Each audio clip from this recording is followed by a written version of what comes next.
Nowhere in the Constitution is unrestricted access to weapons of war a guaranteed right. We've seen the damage that AR-15s do. That should fill us with rage and demands for change. Not endless debate, but demands for change. Now!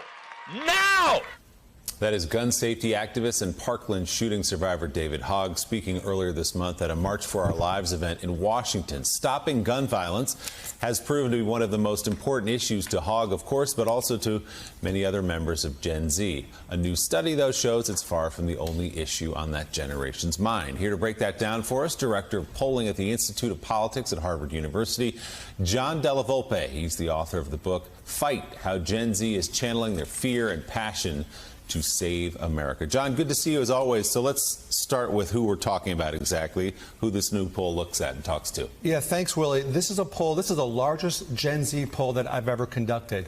We actually spoke not just to adults, we spoke to Gen Z, young people for the ages between 15 and 25 years old. We conducted nearly 4,000 interviews over the last several weeks, and we compared this generation with every other generation that came before them. That's what we're talking about. 70 million young Americans strong, the most educated, the most diverse group that we've ever seen. And we're starting at 15 years old this study. So let's talk about the issues on their minds. Stopping school shootings, 82% of them believe that's one of the most important. Protecting access to clean air and water, 72%. Quality education, 71%. Preserving individual rights and freedoms, 67%. Kind of runs the gamut there.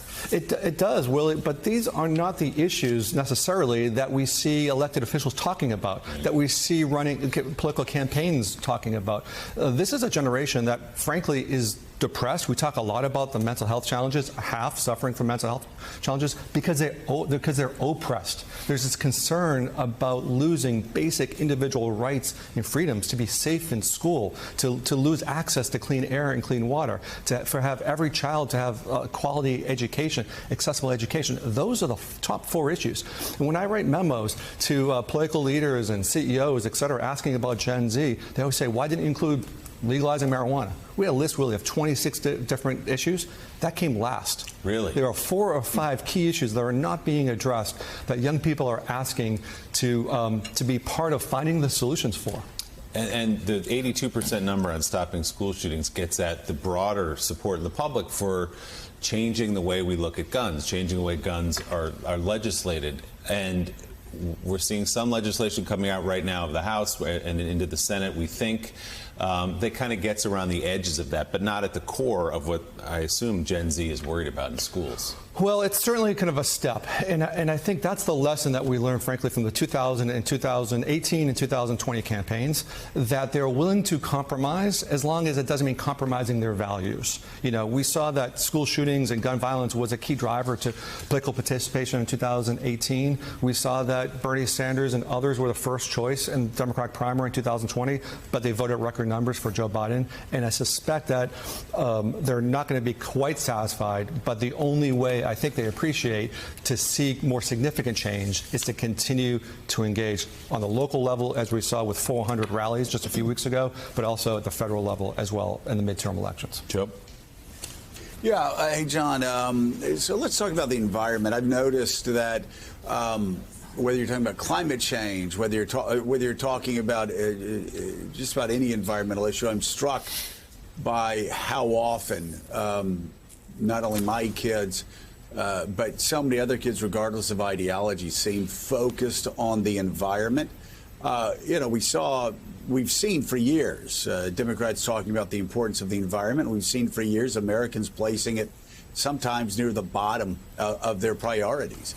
And I'm wondering if what I'm hearing anecdotally is something that you're picking up in your polling. Of course, kids want access to clean air, clean water. I think most people would agree with that. Gen Zers agree with that. I would guess boomers would agree with that. But what are the specifics on the environment? Do you see trend lines that actually do show quantitatively a dramatic move towards younger Americans being focused on climate change and being focused on the environment in a way that their parents and grandparents just haven't been.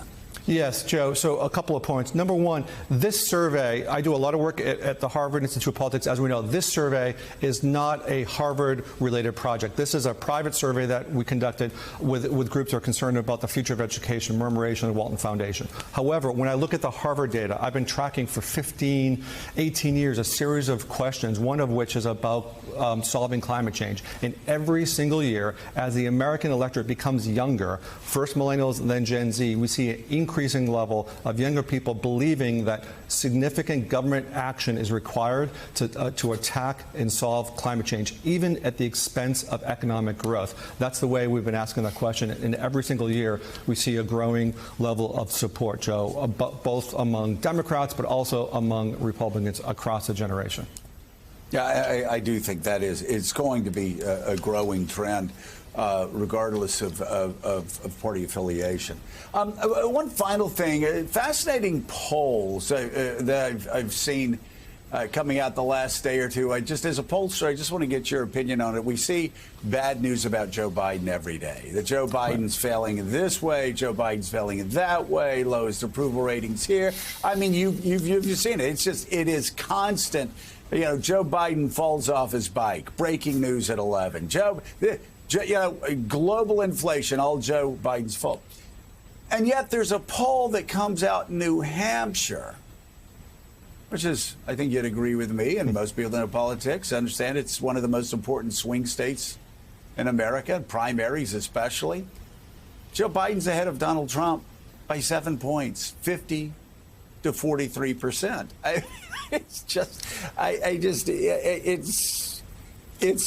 It's absolutely fascinating, and I'm just wondering if every day the news media is reporting on false positives about Joe Biden, who's obviously having problems because of inflation, obviously having problems because of the economy, but you match him up against Donald Trump, beats him comfortably in an extraordinarily important political state. That's right, and I think, Joe, there's a growing disconnect between the approval rating numbers and what we see in ballots, generic ballots, or matchups against President Trump. It's still at this stage, despite the fact that President Biden's approval ratings are in the low 40s, we still see in most polling that I see and most polling that I conduct, the generic ballot within just a handful of points, 3 or 4 points for Republicans. It's not great for Democrats, but it's not necessarily as correlated as I think the presidential approval ratings have been over past cycles. And I think wasn't President Biden talks about don't compare me to the Almighty, compare me to the competition, and that's really what you're seeing, I think, in that New Hampshire poll. Sean, I have one quick. Yeah. The poll that you did of Generation Z should be a flashing red light on mental health. These kids are struggling, and I don't think we talk about it enough how we have abandoned mental health as a basic health care need in this country. And with the addiction problems and the depression problems, maybe some of the mental health stuff in this bill will actually help that the gun bill contains. But I think as we say goodbye to you this morning, I think it's important to emphasize that the mental health issue by far was the biggest takeaway from this poll. It has been for 2 years now. We need as many resources as we possibly find in local schools and higher in colleges, as well as throughout the community. Absolutely. Thank you. Director of Polling at the Institute of Politics at Harvard University, John Della Volpe, thank you very much. And Mika, I just want to underline what Claire said about this poll. And, for sure. We feel, I don't know how you all feel watching us. We feel like you're a member of our family. When you come up to us, when you email us, we really do feel like you're a family. So I hope you don't mind if I just say one really brief thing. Take a point of personal privilege, following up on what Claire just said. If you have a child in your household, if you have a young adult, if you have a Gen Z member, just talk to them about mental health. Jamie Raskin talks about how he regrets not talking to his son. I've heard it from so many other parents. Parents whose children express their challenges they're blessed. There are a lot of kids who suffer in silence. So just talk to your kids. Yeah, and Jamie tonight. Raskin, actually, to make it more, he says he regrets not talking about suicide and Right. not talking about specific issues of mental health. And they were very concerned at times and spoke to their son as much as they could, but it was hard. They're hard issues. And you can get help on how to talk about these issues, but it's important to actually have the conversation because we have an epidemic of mental health problems Right. in our country.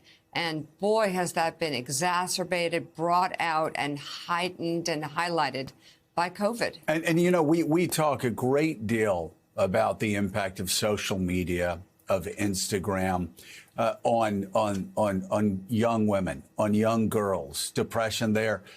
Boys, though, suffer in They need to talk silence too. too often, and sometimes we overlook the challenges that boys are going through. So again, I don't mind just us taking this brief moment, but what Claire said was so important. What this poll shows that 50% of people from 15 to 25 are suffering from depression.